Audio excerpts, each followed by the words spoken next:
Hello दोस्तों, स्वागत है आप सभी का यूपी की बड़ी खबरों में। आइए जानते हैं आज का पूरा अपडेट। कई सारे अपडेट है जिसके बारे में आपको पता होना चाहिए, चाहे वो जियो यूजर को मिल रहे 5G का फ्री सर्विस हो या फिर यूपी के छात्रों के लिए कुछ बड़ा अपडेट हो। वहीं पर कुछ फ्री सेवा भी दी जा रही है और बाल श्रमिक विद्या योजना के अंतर्गत 6,000 रुपए भी दिया जा रहा है यूपी सरकार की तरफ से। सब कुछ जानेंगे। वहीं पर 5 दिसंबर को सार्वजनिक अवकाश घोषित किया गया है यूपी सरकार की तरफ से और 24 की जगह पर अब 28 नवंबर को अवकाश रहेगा गुरु तेग बहादुर शहीद दिवस का।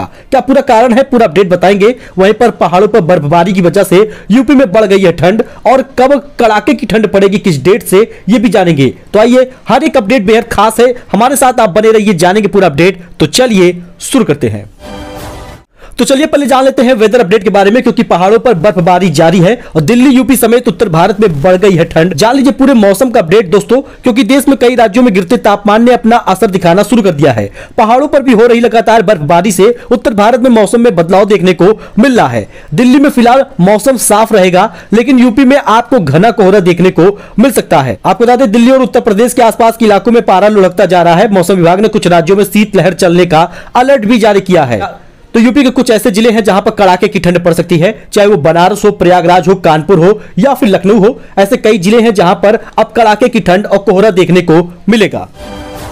इसके साथ ही दोस्तों, गुरु तेग बहादुर शहीद दिवस पर छुट्टी अब 24 की जगह 28 नवंबर को होगा, क्योंकि 24 नवंबर को छुट्टी नहीं थी। यह सार्वजनिक अवकाश नहीं घोषित किया गया। अब 28 नवंबर को सार्वजनिक अवकाश घोषित रहेगा। यूपी सरकार ने किया है बदलाव। सिखों के नवे गुरु तेग बहादुर साहिब का शहीद दिवस का अवकाश पहले 24 नवंबर को घोषित किया गया था, लेकिन स्कूलों वगैरह में इसी हिसाब से छुट्टी का ऐलान भी हो गया था। लेकिन बुधवार को योगी आदित्यनाथ सरकार ने इसमें संशोधन कर दिया है और 28 नवंबर को अब पूरे उत्तर प्रदेश में छुट्टी रहेगी। यूपी में गुरु तेग बहादुर शहीद दिवस पर अवकाश पर अब बदलाव किया गया है। 28 नवंबर को अवकाश रहेगा। वही दोस्तों, अगर आप भी पीएम आवास योजना का लाभ चाहते हैं, अपना एक खुद का घर चाहते हैं, सरकार की तरफ से पैसा चाहते हैं, तो आपके लिए एक बेहतर अवसर है, क्योंकि प्रदेश के इतने लाख लोगों को जल्द मिलेगा नया घर। केंद्र सरकार से मिल गई है मंजूरी। यूपी सरकार की ओर से पेश प्रस्ताव के आधार पर केंद्र ने इस आवासों के निर्माण के लिए 10,000 करोड़ रुपए की मंजूरी दे दी है। उत्तर प्रदेश की जनता को जल्द ही और एक खुशी मिलने वाली है।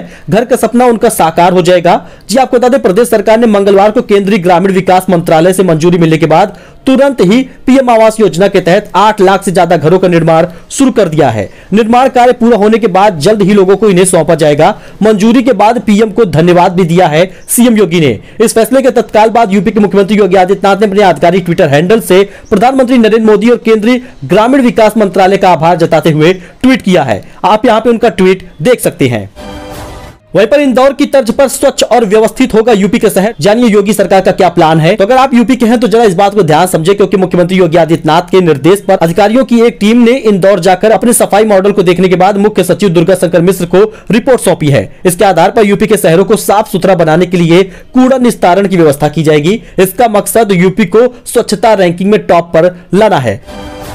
वहीं पर 5 दिसंबर को भी सरकार ने सार्वजनिक अवकाश घोषित किया है। इसका कारण आप जान लीजिए। उत्तर प्रदेश में दोस्तों लोकसभा और विधानसभा उपचुनाव के मद्देनजर 5 दिसंबर को मैनपुरी, इटावा, रामपुर और मुजफ्फरनगर जिलों में सार्वजनिक अवकाश घोषित किया गया है। आपको बता दें, आगामी 5 दिसंबर को प्रस्तावित लोकसभा उपचुनाव एवं विधानसभा उपचुनाव से संबंधित जिलों में मतदान के कारण ये सार्वजनिक अवकाश केवल इन जिलों में घोषित किया गया है।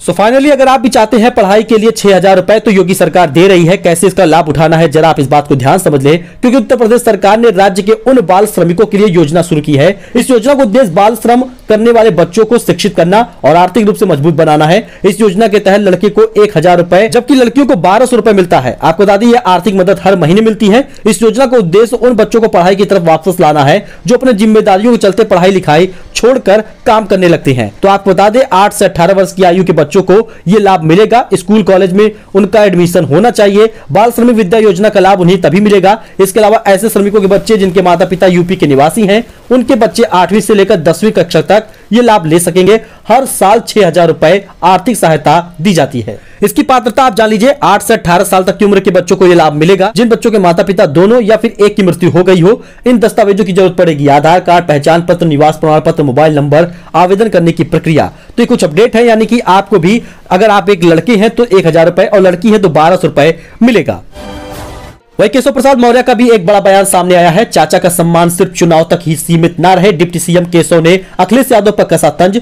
उन्होंने अपना चाचा का सम्मान किया है, उसमें हमें कोई आपत्ति नहीं है। उन्होंने ऐसा कहा, वह आगे उनका सम्मान करे या अपमान या उनका विषय है। वैसे शिवपाल यादव और अखिलेश यादव हमारी पार्टी के नहीं है, वह समाजवादी पार्टी के थे और आगे भी रहेंगे। यानी कि केशव प्रसाद मौर्य ने एक प्रकार से तंज कसा है अखिलेश को, कहा है कि जिस प्रकार से चाचा का सम्मान वो कर रहे हैं, चुनाव के बाद भी करें, ऐसा ना हो कि चुनाव के बाद सम्मान करना भूल जाएं।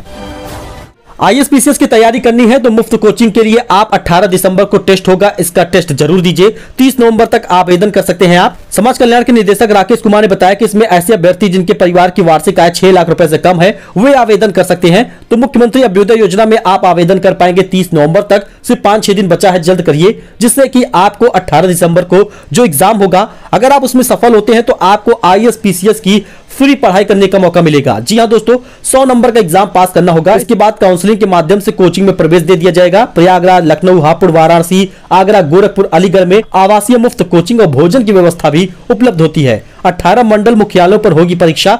तो आप इसका अगर तैयारी कर रहे हैं तो मेहनत करिए, क्योंकि आपको इसके बाद जरूर सक्सेस मिलने वाला है।